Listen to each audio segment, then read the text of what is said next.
Pesquisa Futurapex, divulgada hoje, e que mostra o presidente Lula liderando as intenções de voto no primeiro turno, trazendo então para vocês os números desse levantamento.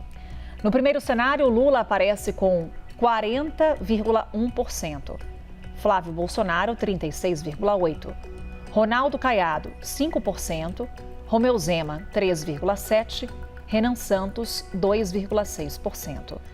Joaquim Barbosa registra 1,4%. Augusto Cury, 1,1%. Cabo Daciolo aparece com 0,7%. Ninguém, brancos e nulos são 5,1%. Não sabem, não responderam, indecisos são 3,6%. A pesquisa Futurapex também mostra Lula em empate técnico, portanto empate dentro da margem de erro, com o senador Flávio Bolsonaro num eventual segundo turno. Vamos então com os números também em tela? Nesse eventual segundo turno entre Lula e Flávio Bolsonaro, Lula aparece com 46,3%, Flávio Bolsonaro 46,1%. Então temos aí Lula com 46% e Flávio Bolsonaro também com 46%. Margem de erro do levantamento de 2 pontos percentuais para mais ou para menos. Ninguém, brancos, nulos, 6,5%. Não sabem, não responderam, indecisos são 1,1%. Também observamos aqui os números referentes à rejeição dos pré-candidatos. Temos Lula com 47,6%, Flávio Bolsonaro 45,4%. Lembrando daquela margem de erro de 2 pontos percentuais para mais ou para menos, então temos Lula e Flávio empatados nesse índice de rejeição dentro da margem de erro. Michele Bolsonaro aparece com 32,2% e Romeu Zema 15,3%. O Cabo Daciolo aparece com 14,7%. Caiado soma 13,3%, Renan Santos 12,3%, Joaquim Barbosa 10,5%. Augusto Cury 9,6%. 1,3% rejeitam todos os pré-candidatos. 0,8% não rejeitam ninguém. 2,5% não sabem ou não responderam. A pesquisa Futurapex também traz a avaliação do presidente Lula. A avaliação negativa aparece com 42,9%, aí no caso ruim ou péssimo. Ótimo ou bom são 38,6%. Regular, 17,7%. Não sabe, não respondeu, 0,8%. E tem um outro recorte desse levantamento sobre a aprovação do Supremo Tribunal Federal. Temos 52,3% desaprovando a atuação do STF e 35,9% aprovando. Não sabem, não responderam, são 11,8%. Pesquisa Futurapex ouviu 2.000 eleitores em todo o Brasil entre os dias 7 e 11 de julho. Margem de erro é de 2,2 pontos percentuais para mais ou para menos. Nível de confiança de 95%. O levantamento foi realizado com recursos próprios do Instituto e está registrado no Tribunal Superior Eleitoral. Vamos falar mais sobre esse assunto com o Theo Cury, analisando aqui esses números com a gente. Vamos lá, Theo. Vamos observar principalmente ali cenário de primeiro turno e cenário de segundo turno eventual entre Lula e Flávio Bolsonaro. Com destaque para o período em que esse levantamento foi realizado, até o dia 11 de julho, entre 7 e 11 de julho.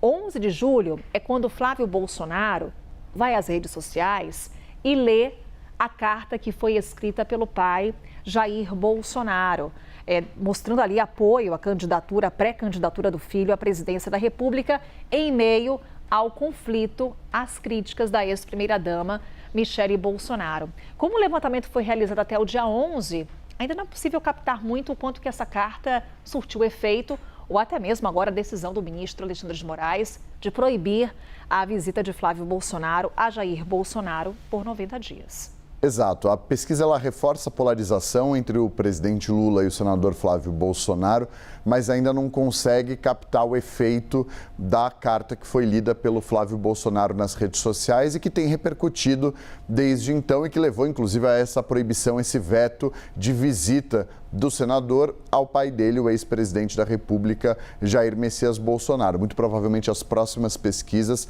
que vão ser divulgadas devem fazer essa captação e colher esse sentimento, essa sensação entre os eleitores. Mas mostra, como a Tarja aqui está deixando muito claro, esse empate técnico entre os dois pré-candidatos à presidência da República, mostrando que ainda há muito a ser feito nas duas pré-campanhas. A gente tem mostrado aqui os efeitos das medidas que foram tomadas pelo presidente Lula, em especial na economia, propostas que surtiram efeito por um tempo, mas que, ao que tudo indica, deixaram de surtir ao longo das últimas semanas.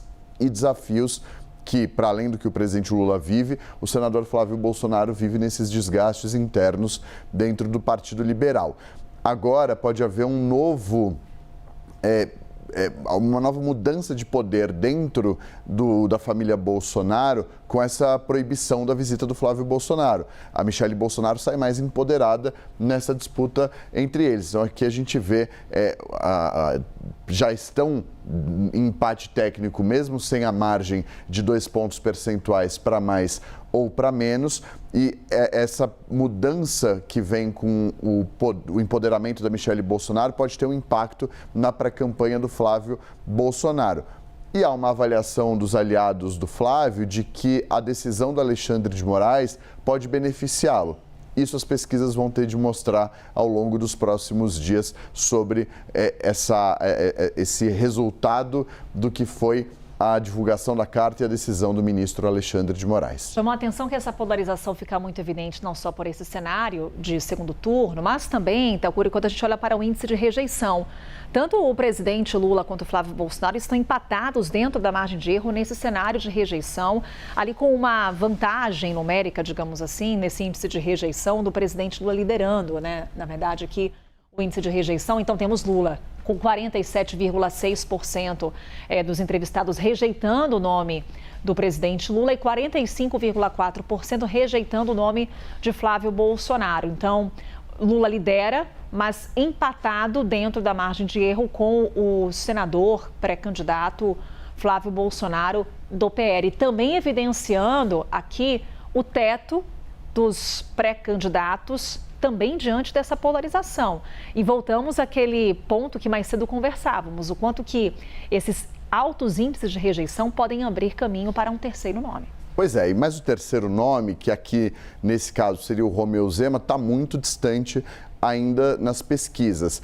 A rejeição dele é baixa, mas também a taxa de conhecimento nacional dele, de reconhecimento do nome dele, também é baixa. Então, elas são proporcionais, faz sentido. Há um desconhecimento sobre o nome do Romeu Zema, que também faz com que a rejeição ao nome dele seja menor do que de candidatos que sejam mais populares, como é o presidente Lula e como é o filho do ex-presidente da República, Jair Messias Bolsonaro. Algo que pode animar o entorno de Michelle Bolsonaro, se ela nutrir de fato um desejo de ser candidata à presidência da República, é a rejeição dela ser menor entre os integrantes da família Bolsonaro.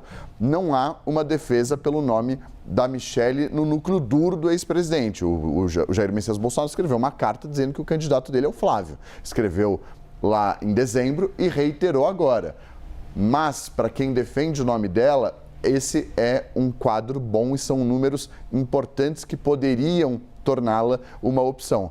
Resta convencer o resto da família. O nome de Michelle sequer aparece ali no cenário de primeiro turno. Só para a gente encerrar aqui nossa conversa com o Theo, se a gente puder resgatar o cenário de primeiro turno para ilustrarmos o nome que seria uma terceira via, como é que figura nesse levantamento Apex Futura. Temos então a liderança ali de Lula e Flávio Bolsonaro despontando e Ronaldo Caiado somando 5%. Ou seja, é um longo caminho ainda para o pré-candidato, ex-governador, porque temos Lula com 40%, Flávio Bolsonaro com 36%, segundo esse cenário de momento, caminhando aí para um segundo turno. Por mais que Ronaldo Caiado, inclusive, agora vem tecendo críticas ao senador Bolsonaro. É uma polarização consolidada e é curioso porque ela difere muito, esse cenário atual difere muito das eleições de 2022, em que também havia muitos candidatos, mas que eram mais competitivos dos que existem hoje.